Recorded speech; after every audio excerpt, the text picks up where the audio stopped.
Good-looking people. Good-looking group of people, huh? That's John over there with the whole crew. Hi. Congratulations. Well, thank you very much, everybody. This is a very important day. It's a day that we're delighted to swear in Dr. Mehmet Oz as the next administrator of the Centers for Medicine and Medicaid Services, which is a big deal. Congratulations to Dr. Oz and his beautiful wife, Lisa, and their friends and family on this really incredible achievement. Come a long way, huh? It's amazing.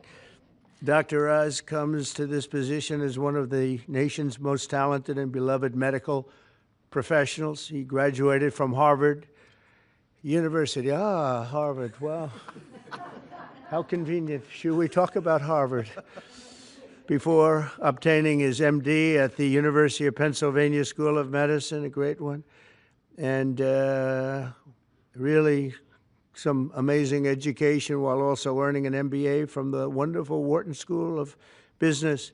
He completed his medical residency at the world-renowned New York Presbyterian Columbia University Medical Center.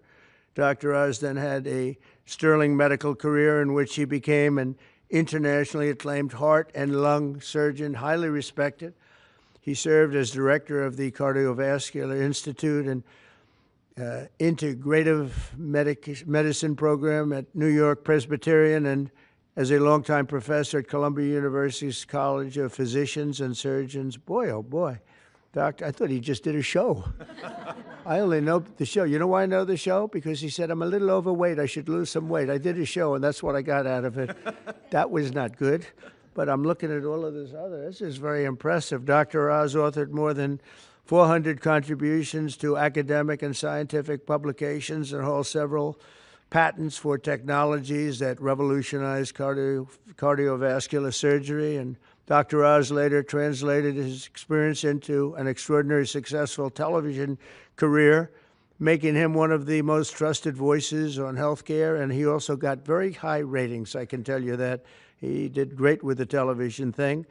As CMS Administrator, Dr. Oz will work tirelessly to strengthen and protect Medicare for our nation's seniors and Medicaid for the needy. Just as I promised, there will be no cuts. We're not going to have any cuts. We're going to have only help. Dr. Oz will work to improve the quality of care for decades to come, and he'll ensure that criminals, fraudsters, and illegal aliens are not permitted to rob America's seniors. They are trying, but they're not going to get away with it. He will also work alongside Secretary of Health and Human Services, Robert F. Kennedy, Jr. I've heard of him. He's a pretty famous guy. He's doing a great job, too, to address the crisis of chronic illness and to make America healthy again. So I want to just thank Dr. Oz, and because this is a big commitment he's making. He has a lot of options, and this is a big, big commitment. And I want to congratulate you and your family on really an amazing life. And I think this is going to be, by far, the most important part of an already incredible life. So thank you very much. God bless Thank you, my friend. Thank you very much. Take care of yourself. Congratulations. It's amazing. Congratulations. Wow. What a job, huh? Are you ready, Bobby? I sure am. Let's do it. You put your hand on the Bible, your left hand, and raise your right hand. And repeat after me. I, Mehmet Oz, do solemnly swear I, Mehmet Oz, do solemnly swear that I will support and defend the Constitution of the United States that I will support and defend the Constitution of the United States against all enemies, foreign and domestic, against all enemies, foreign and domestic, that I will bear true faith and allegiance to the same, that I will bear true faith and allegiance to the same, that I take this obligation freely that I take this obligation freely, without any mental reservation without any mental reservation or purpose of evasion, or purpose of evasion, and that I will well and faithfully and that I will well and faithfully discharge the duties of the office on which I am about to enter. discharge the duties of the office upon I'm about to enter. So help me God. So help me God. God bless you. Congratulations. Thank you, brother. God bless you. Lisa.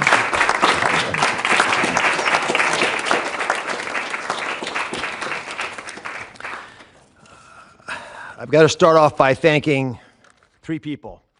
Mr. President, thank you very much. God bless you for leading our nation, but also courageously leading the MAHA movement, really earnestly in your heart wanting to get America to be healthy again, and for giving me an opportunity to help with that mission. Secretary Kennedy has been leading the charge at Health and Human Services. A dear friend, like a brother, has done unbelievably courageous work because he's curious and he's started answering a lot of important questions. And I will treasure for the rest of my days your trust in me to help you with this progress. Thank you. And of course, Lisa, the family, but Lisa in particular, who's had an uncanny ability to identify opportunities and to always keep a clear North Star to keep our family grounded. God bless you, my beautiful one. Let me start with a simple premise. Every great society, everyone, has an opportunity to take care of its most vulnerable and treasures that opportunity. And we're a great people, so we will do the same. As we entered the main building, the Humphreys building, where Health and Human Services is located, there's a placard of Hubert Humphrey, and it says that it's a moral opportunity, a moral obligation of government to take care of people in the dawn of their life, the kids, in the twilight of their life, the elderly, the mature, the seniors, and those in the shadows of life, those struggling with disabilities. We want to provide America with access to great care. We want to save the public health insurance programs of this country. That's what President Trump asked me to do when he took this position to administer the programs at CMS. Now, if we're going to do that, we've got to be honest with each other. And a physician, President Trump, has to always do that, right? We've got to share news, so do presidents, that folks don't want to hear, but it's important for our well-being. So I'm going to give you 4 bullet points to remember. Bullet point number 1, and they're all numbered in order for a reason. Medicaid is the #1 budget item for many states, and it is crowding out education, other important social programs. The states are having a big problem, and that's with the federal government paying most of the bill. Item number 2, healthcare expenditures are increasing at 2% higher than the economy is growing. And because of that, we spend more than 2 times per person on healthcare than any other country on the planet, and we're not getting value for that. Because number 3 is that we are, in America, experiencing an unfortunate problem, which is medical errors are the number 3 cause of death. Did you know that, Mr. President? It's surprising with that much money invested, we're still having problems. And number 4, our life expectancy, despite all this investment, is continuing to slip back. We're now more than 4 years shorter in our life expectancy than countries that we used to be equal to. But I am optimistic. Why? Because we control our destiny. Because at its very core, we have a generational opportunity, a unique ability to save the healthcare system because we control all the big pieces. America is too great for small dreams. So I've got some big ideas that I'd like to share that we've worked through with my staff who are cordoned off over there, and there's a lot of us. We've got almost more than 6,000 people at CMS working on this and 40,000 contractors helping. So we've got a lot of people. What are we going to do? First, we're going to reduce chronic disease. How do you do that? 70% of the healthcare expenditures of this country are driven by chronic disease. And it is your patriotic duty, I'll say it again, the patriotic duty of all Americans to take care of themselves because it's important for serving in the military, but it's also important because healthy people don't consume healthcare resources. The best way to reduce drug spending is to use less drugs because you don't need them because you're healthy. And it feels a lot better as well. The President and Secretary Kennedy have been pushing the MAHA agenda because it makes it easier for people to do the right thing, especially the mothers of this great land, because they're the ones who really get caught with this responsibility. They're the ones deciding for their kids. They're the ones we want to empower. And curiosity, which is the key word here, truly asking questions you want the answers to, will allow the MAHA movement to thrive. The next big thing we want to focus on is modernizing Medicare and Medicaid. That's how Americans will get the care that they want, need, and deserve. We need to empower patients and providers, both. The doctors and the patients both have to be equipped with better tools. And the President is showing that he actually does love and cherish Medicare with all these executive orders, like the one on transparency, sir, that really helps us by making sure people are equipped with information. So you shine a light in the dark shadows where so much of the problems happen with the healthcare system. And remember, the most expensive care is bad quality care. That's what we want to stamp out. And finally, we want to crush fraud, waste, and abuse. This is stunning to me. I've got a message for all the bad guys from me, the Secretary, and the President. We are going to stop people from stealing from our most vulnerable, from stealing with the taxpayers of America, or honestly trying to support these programs. And we're going to be able to do it in quite a few ways. We are coming for you. And I'll give you a couple examples. Mr. President, these are ones that you may want to use in some of your future conversations. Almost 250,000 people, American citizens, were fraudulently enrolled without their knowledge in exchange programs by brokers who were unscrupulous, stealing from the U.S. government by pretending these people were on programs they never told them about. Tens of millions of dollars, Mr. President, are being spent on illegal immigrants receiving Medicaid in California, and they're pushing the bill to us. Should we stop that? I think so. That will not continue. We're spending about $1 billion on Medicaid programs for dual state eligible patients, which means you live in one state, but the system thinks you're in another state, and maybe a third state, and we're paying all 3 states for services you're not getting because you don't live in 3 states all at once.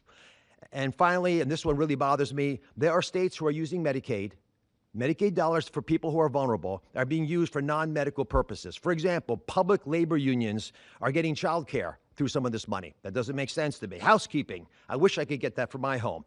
There's a big problem with student loan repayments taking place with Medicaid dollars. That's not where it should be used. And we are paying for DEI programs. I could go on, but these are all programs, Mr. President, that we have created a war room at CMS to go after, to catch the fraud in real time before the money leaves the federal coffers, so we have the money to reinvest in healthcare to make it even stronger than it's been before. Together, we're going to make the care better.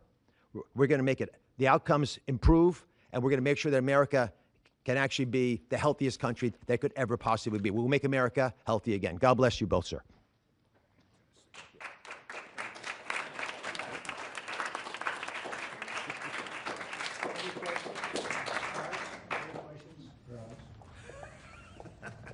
Okay. Mr. President, Marco Rubio said... Easy. Go ahead.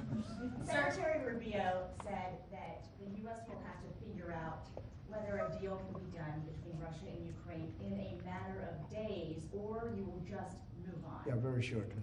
How many days is that? No specific number of days, but quickly. We want to get it done. We're talking about here people dying, and we're talking about over there people are dying also, like on average 2,500 young people, soldiers. They're not from America. They're not from anywhere else other than Ukraine and Russia, but we want to save these lives. So it's 2,500 a week are being killed in battle. It's a vicious battle with the best equipment, the best everything, and it is brutal. 2,500 young people a week. Some of them not so young, actually. They're getting older. They're getting older by the month. But 2,500 a week, and we're going to get it stopped ideally. Now, if for some reason one of the two parties makes it very difficult, we're just going to say you're foolish, you're fools, you're horrible people, and we're going to just take a pass. But hopefully we won't have to do that. No, Marco's right in saying it. We want to see it end. Think of it. Every day, a lot of people are being killed as we talk about, as they play games. So we're not going to take that, and we'll see. I think we have a good chance of solving the problem, however. Yeah. Go ahead. Are you prepared to walk away completely from these efforts and these talks? Well, I don't want to say that, but we want to see it end. We want to see it end, yeah. Is Vladimir Putin stalling, in your view, Mr. President? I hope not. We're going to let you know about that soon if he is, but I hope not. He's got a big force out there, big force. It's a war that should have never happened. It would have never happened if I was president. That's a war, and it didn't happen for 4 years. That's a war that should have never happened. October 7th, Israel would have never happened. Iran was broke, and now we'll see what happens with Iran. We have a lot of them out there. We have a lot of things that we're working on right now that shouldn't have happened, none of it. Ukraine would have never happened with Russia. October 7th would have never happened, so you wouldn't have had all the problems in the Middle East. The Afghanistan embarrassment, probably the most embarrassing day in the history of our country, would have never happened. Inflation would have never happened. By the way, prices are down. Groceries are down. Eggs, which you hit me so hard, I'll never forget the first week in office, they were screaming at me about eggs. I said, what's going on with eggs? They were doubling and tripling. I said, I just got here.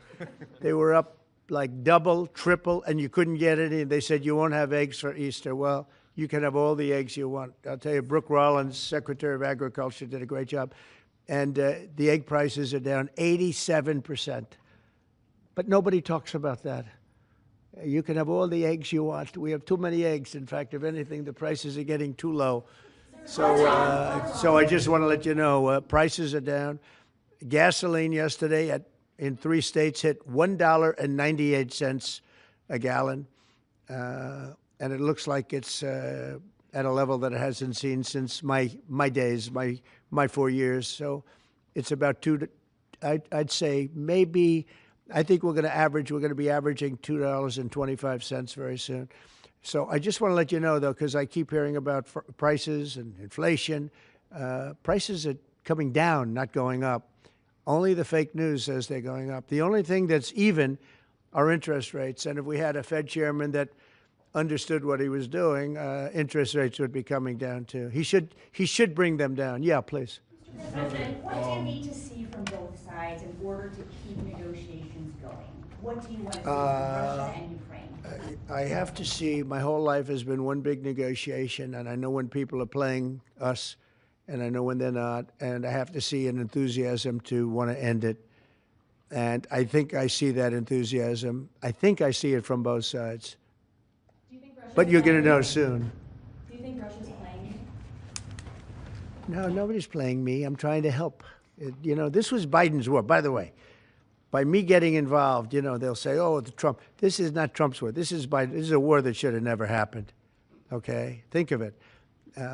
Those cities are crushed and crashed, and all those beautiful steeples, the most beautiful in the world, actually considered the most beautiful in the world, most of them are now smashed to smithereens, as they say, and lying on the ground in a million pieces. Those towns are crushed, the whole place. It's so horrible. And millions of people are dead, far more than you think. That's one thing you're going to get out of this war. You're going to find out that your estimates are far lower it's far worse than people think. Nobody's playing anybody. We are going to see if we can get it done. I think we have a really good chance of getting it done, and it's coming to a head right now. If you do decide to support Ukraine militarily, Say it. if you do decide to move on and take it past, Mr. President, would you then continue to support Ukraine? Well, I'm not going to say that because I think we're going to get it done. There's a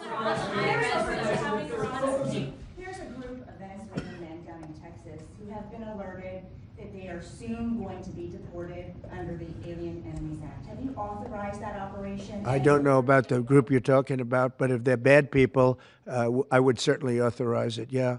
I won an election in a landslide. We won all 7 swing states. We won by millions of votes. We won 2,750 districts to 505 districts. 2,750 to 5. That's why the map, when you look at it, is all red.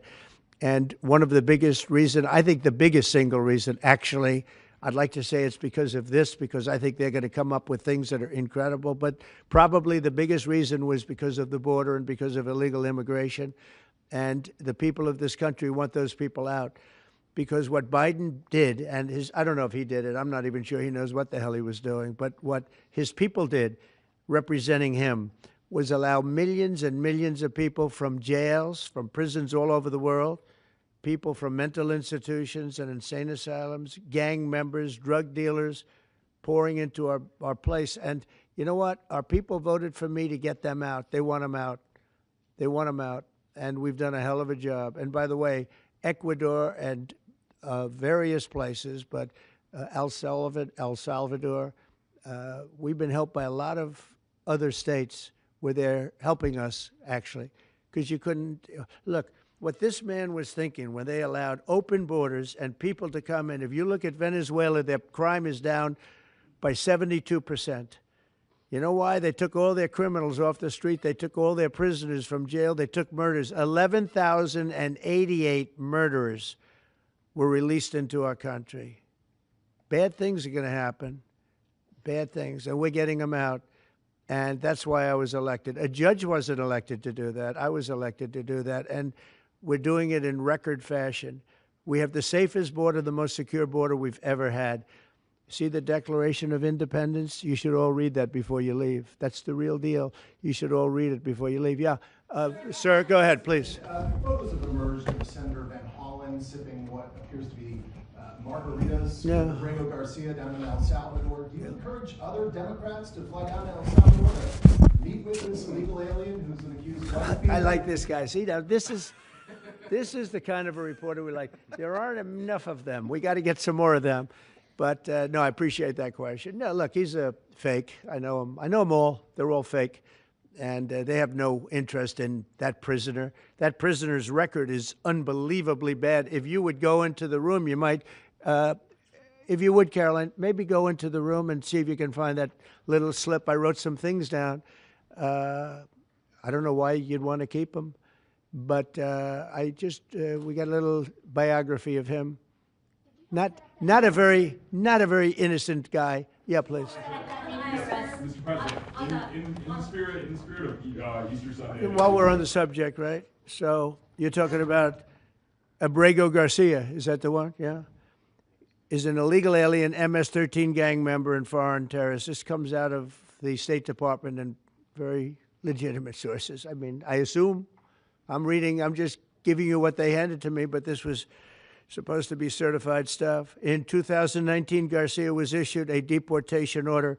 2 separate judges affirmed Garcia was a member of MS-13, which is a gang that may be even worse than Tren de Aragua, and maybe worse. They kill people with knives because it's more painful. Very famous for the knifing and killing of 2 young 16-year-old girls walking to school one day, and they sliced them up into little pieces and killed them. That's MS-13. And 2 separate judges affirmed Garcia was a member of MS-13. When Garcia was originally arrested, he was wearing a sweatshirt with rolls of money pouring out, an MS-13 gang symbol that he was driving with 2 other known violent MS-13 gang members, 2 of the most violent members that we know of in the MS-13 gang of thugs. In 2022, Garcia was stopped by the Tennessee Highway Patrol and was found to be transporting 7 people from Texas to Maryland, and he had no driver's license. He was driving violently. In 2020 and 2021, Garcia's wife filed for a protective order from him and said he was violent and abusive and really scary, including allegations that he punched and scratched her on the eye, left her bleeding after throwing her laptop on the floor at her, ripped her shirt, and ripped off her shorts. He then grabbed her arm, leaving very severe marks. Garcia's wife also wrote in court, "At this point, I am afraid to be close to him. I just don't want to be close. I have multiple photos and videos how violent he can be and all of the bruises that he's left on me." She just couldn't get anywhere near him. This is the man that the Democrats are wanting us to fly back from El Salvador to be a happily ensconced member of the USA family. Isn't it a shame? And by the way, I've been hit pretty hard by fake shows, fake news, MSDNC in particular, where they talk about how evil I am, that this man would be thrown out of our country. This man is according to certified statements that we get, is a very violent person. And they want this man to be brought back into our country where he can be free and to stay as a happily Maryland, they call him the Maryland man. He's a Maryland father. No, this is a violent person. Who they don't talk about is that wonderful angel mom who lost her daughter, who had 5 beautiful children, and she was killed violently. And, she spoke, and she spoke unbelievably. I saw it. And the fake news didn't pick it up. She spoke. She was in tears. She's devastated. Her life is, essentially, she's told me her life is like over. But there was I think no stories. Isn't that true? No stories. 0 stories. It was the most emotional thing. Everybody that watched it, they couldn't believe it. The fake news refused to put it up. So it's very sad. And yet they talk about this guy like he's an angel. See the angel up there? They think he's like that, like a little angel. Would you be open It to has letting no Iran- impact. The way she just look at her. No impact. It's just unbalanced. Would you do the? Go ahead. What I would Sir, do. on Iran, would you be open to letting Say Iran that? keep some kind of civil nuclear program? No Or would impact the entire whatsoever. program need to be dismantled? I'm for stopping Iran, very simply, from having a nuclear weapon. They can't have a nuclear weapon. I want Iran to be great and prosperous and terrific. I stopped them once they were broke and they didn't have any money for Hamas. They didn't have any money for Hezbollah. There wouldn't have been an October 7th disaster. They were broke. They had no money, and they weren't spending it to terrorist organizations because they had none. When Biden came in, he took all the sanctions off. China wasn't allowed to buy. I said, you buy, if you buy, because they're their biggest customer, I said, you buy 1 barrel of oil, just 1 barrel of oil from Iran, and you can't do business in the United States. And by the way, we have nice conversations going with China just to intercede, you know. It's like really very good. But with Iran, they can't have a nuclear weapon. And if they have a nuclear weapon, you'll all be very unhappy. You'll all be very unhappy because your life will be in great danger. Yeah. Yeah. Oh. Press out, press out.